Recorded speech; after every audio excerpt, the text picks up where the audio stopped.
charge. One of the most widespread social consequences of religion in general is that, for better or worse, it tells us what to do. Around the world, ancestors, gods, and supernatural beings of all kinds are not merely our equals, but generally seen as beings we should defer to. If we offend them, we must make amends. If we want their forgiveness, we must grovel before them.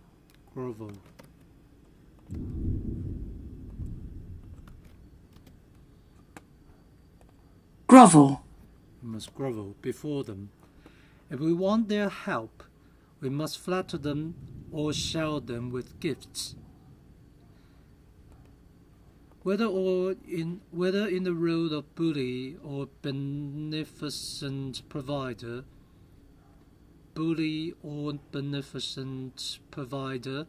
the gods are always in the position of dominance rather than servitude. The god bosses us around.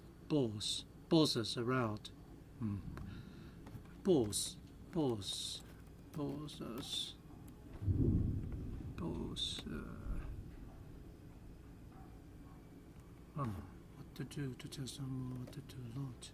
The gods boss us around. Our role is to plead for mercy or try to please them. My colleagues and I have been trying to explain why this is. Do we naturally expect MCI beings?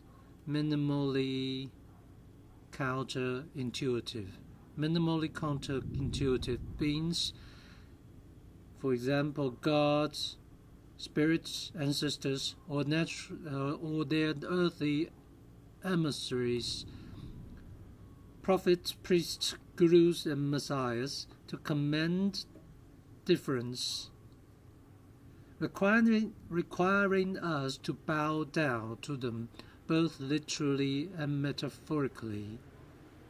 Do we naturally expect minimally counterintuitive beings, requiring us to bow down to them both literally and metaphorically?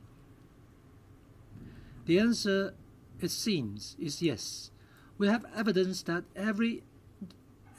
even very young babies expect supernatural beings to be socially dominant. Explaining how we have come to this conclusion, however, requires a bit of unpicking. It begins with an observation about babies' attitudes to authority, as well as their fondness of counterintuitive concepts. Preverbal infants show them remarkably sensitivity to information about who is the boss. For example, when watching animated cartoons, they expect characters who have relatively larger body size, more allies, or who are located at a higher elevation. For example, standing on a hill, to prevail in situations of conflict. They also express surprise when an individual they assume to be the boss fails to get what they want in a standoff. These expectations appear to rise naturally, rise naturally in the early developing human brain, and they also influence the way our minds mature, adapting to whatever cultural environments we happen to be raised in. For example, when we meet television personalities in the flesh, we are often surprised they are not taller, presumably because we expect higher status associated with fame and fortune to be correlated with physical stature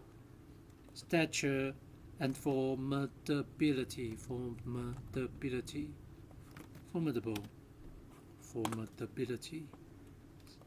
Stature.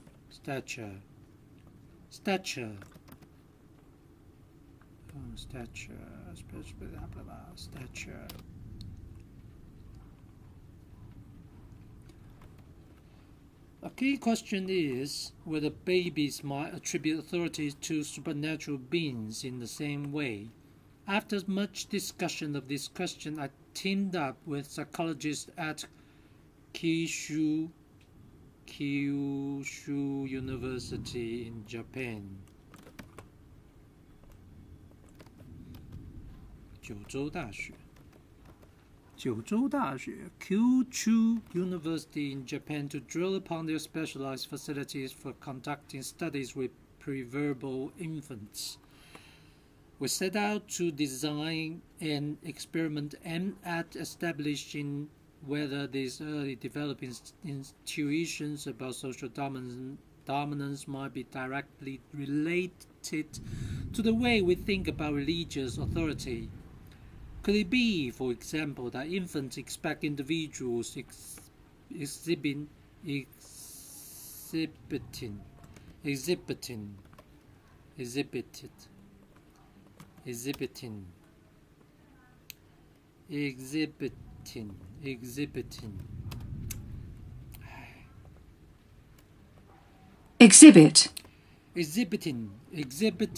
exhibiting supernatural abilities, such as the ability to defy gravity or pop out of nowhere, to be socially dominant in much the same way as physically larger or more muscular character?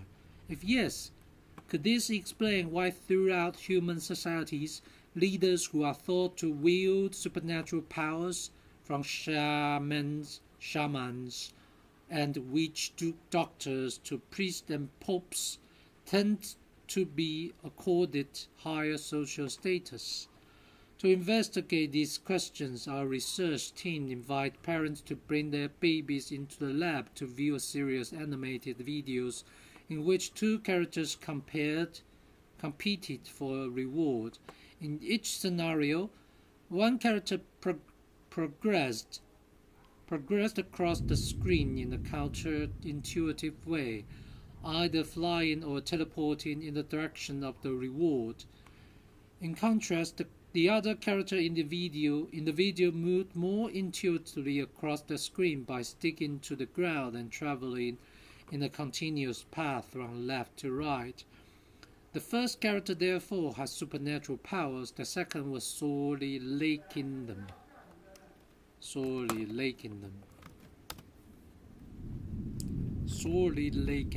Next, the two characters found themselves in a standoff, placed between the supernatural agents, the one who could levitate or teleport, and the natural agent, the one who could do neither, was a green cube. A green cube. Not exactly the more desirable reward imaginable, you might think, but from the way in which each of the agents on the screen moved towards the green object, its incremental step. Incremental.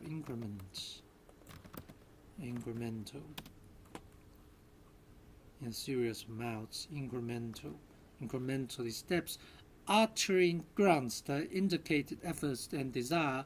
It was clear each of them wanted to take possession of it. There could only be one winner, however, and we wanted to find out which outcome the babies would find most surprising. Sure enough, after the final stand-up was resolved, the babies stared longer, indicating surprise. When the natural agents won the reward, indicating surprise when the natural agent won the reward. Babies were apparently expecting the supernatural agent to exert social dominance by taking possession of the little green cube. They were confounded when that didn't happen. Confounded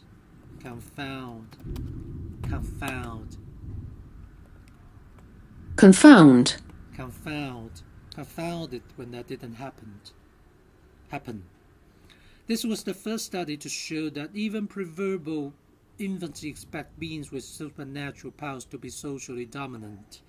It was an exciting finding because it suggests that even before we have learned much about the religious beliefs of our group, group, we expect the gods or their earthly intercessors. Earthly intercessors. Intercession.